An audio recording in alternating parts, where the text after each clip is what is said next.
तमाम बातों का, युवाओं के बेरोजगार के मुद्दे पर आगे आए हैं।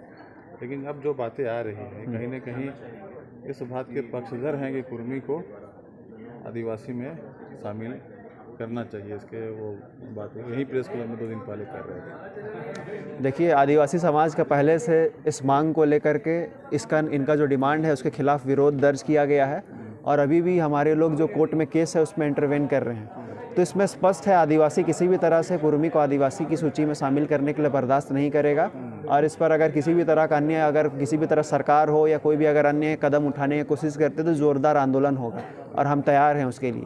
तो मेरा स्पष्ट मांग है कि ये बेकार की बातें करना बंद कर दे। ठीक है, उनके पूर्वज द्वारा बात रखा गया है, कुछ उनके नेता द्वारा अभी भी भड़का करके युवाओं को अपने तरफ करने का कोशिश कर रहा है और समाज में खासकर जो आदिवासी और मूलवासी का झारखंड में एकता था उसको तोड़ने का प्रयास किया जा रहा है। मेरा कहने का मतलब है, अगर आपको अपना अधिकार चाहिए ही तो आदिवासी में घुस के ही क्यों, आप सरकार से योजना बना करके अधिकार मांगने का मांग कीजिए। आप सरकार को बोलिए कि कुर्मी के लिए कुर्मी डेवलपमेंट बोर्ड बनाइए जिसके तहत उसका जो सामाजिक आर्थिक स्थिति है उस पर आकलन हो और उसके अनुसार पॉलिसी बना करके उसके लिए विशेष योजना का क्रियान्वयन किया जाए। तो आपके लिए बहुत सारा विकल्प है, लेकिन कहना कि हमको हमारे खिलाफ अन्याय हो रहा है, हमें आदिवासी का सूची में शामिल करके ही हमारे साथ जो अन्याय हो रहा है वो न्याय में तब्दील होगा, तो मुझे लगता है ये पूरी तरह से गलत है और इसमें समाज में कहीं ना कहीं खाई पैदा होने की बहुत ज़्यादा संभावनाएं हैं और खाई पैदा हो भी रही है। इसमें उनका ये भी है कि सरना धर्म कोड का मांग का भी समर्थन कर रहा है। देखिए सर, अब आदिवासी में शामिल मेरी बातों को समझिएगा। इसमें सरना को धर्म कोड की मांग को केवल मुंह से बोलने से नहीं होता है। 2011 में जनगणना हुई थी। इस राज्य में लगभग 86 लाख आदिवासी रहते हैं, ठीक है, और उसके अगर आप देखिएगा 2011 में लगभग 49 लाख लोग सरना धर्म कॉलम में अदर्स में टिक किए थे।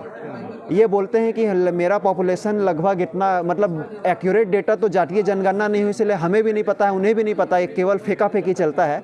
लेकिन मेरा कहने का बात यह है कि अगर वो सचमुच में सरना धर्म को मानते तो 2011 में जो जनगणना है उसमें सरना कॉलम में टिक क्यों नहीं किए। लेकिन मैं आज दावा के साथ बोल रहा हूँ कि ये वीडियो देखने के बाद वो कल को अभियान चलाएंगे कि आने वाला जनगणना में वो भी सरना कॉलम में टिक मारने के लिए प्रयास करेंगे।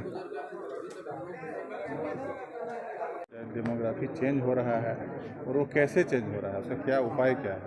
देखिए, झारखंड में जो डेमोग्राफी आदिवासी का चेंज हो रहा है उसमें सबसे बड़ा जो बाहर से लोग आकर के बस रहे हैं। आदिवासी का जनसंख्या तो बढ़ रहा है। अगर आप 2011 का डेटा देखेंगे और 2001 का देखेंगे तो दोनों में देखिएगा, अगर नंबर्स की बात करें तो नंबर्स में बढ़ रहे हैं, लेकिन जो हम लोग का जो पॉपुलेशन रेशियो है कंपेयर करेंगे तो हम लोग का घटते जा रहा है।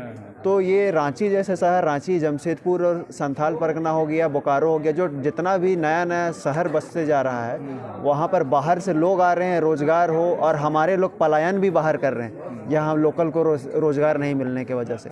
तो ये सब वजह है जिसके वजह से हम लोग का डेमोग्राफी चेंज हो रहा है, जिसको लेके बहुत ज़्यादा चिंता है क्योंकि अभी जनगणना होने वाली है और जनगणना के बाद यहाँ पर परिसीमन भी होने वाला, जिससे कि आदिवासियों को सीट घटने की बहुत ज़्यादा मतलब आशंकाएं जताई जा रही है, जिसका लोग अभी से विरोध कर रहे हैं।